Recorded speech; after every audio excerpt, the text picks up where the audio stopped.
state workers, especially those being owed salaries, as President Muhammad Buhari and state governors are working out plans to make the holidays a sweet one.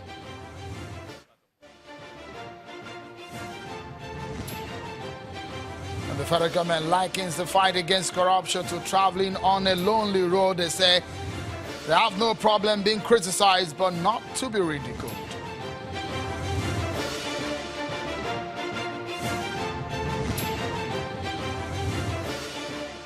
Hello everyone and welcome to the program. This is Politics Today live on Channels Television. I'm Sean Kimbaloye in Lagos. Well, if you're being owed your salaries, whatever state you may be watching right now, some good news for you. The president had made an order, #1 citizen of the land, making provisions that your salaries be paid by your governors. Well, it might now be rest on the shoulders of the governors to pay the salaries, but it appears the coming holidays will be a good one for state workers, especially those in doubt if their monthly entitlements will be paid.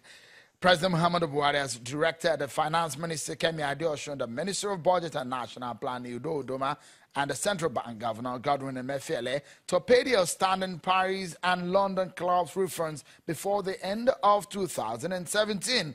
The president wants the state governors to pay their workers before Christmas. Imo State Governor Rochas Okorocha and Kaduna State Governor Nasir El-Rufai, both of them briefed newsmen after meeting with the president, which governors and other government officials were in attendance.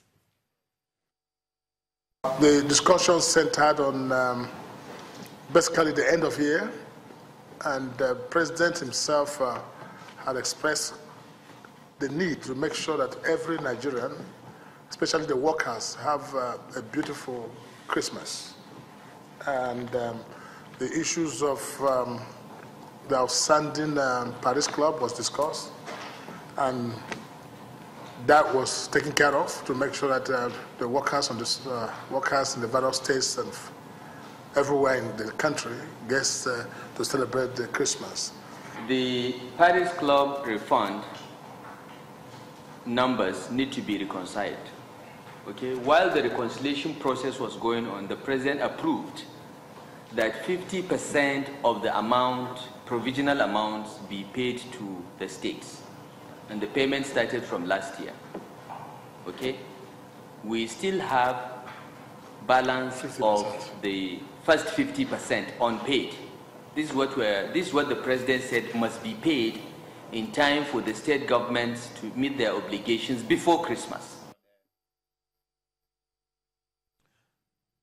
Okay then, some good news, isn't it, for those who have been owed salaries. But one issue still remains. When these funds are paid to the state, if they will pay them to the workers that have been owed salary. So we'll come to that in a moment. Just hold that on your left arm and take this one on your right hand. Well, many a time when we hear the issue of fighting corruption and how corruption is fighting back and how high up the individuals who are involved in corrupt practices are, the Buhari-led administration no doubt knows what they signed up for and not denying the fact that the fight is a tough one and traveling the road could be lonely. The Minister of Information, Lai Mohammed, did not mince words.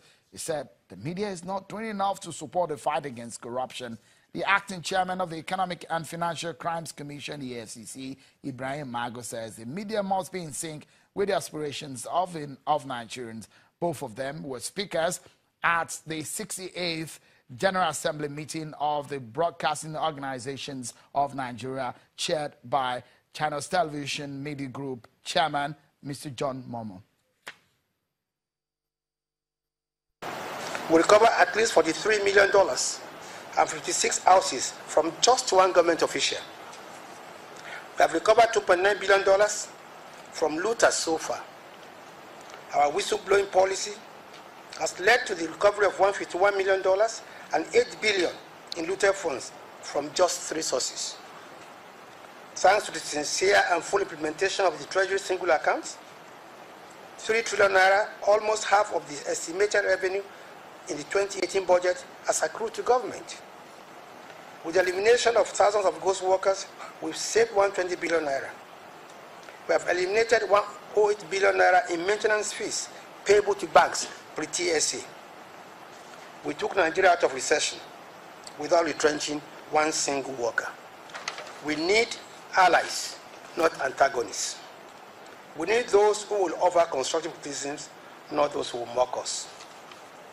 Distinguished ladies and gentlemen, no administration in the history of this country has exhibited the kind of courage to fight corruption that this administration has shown.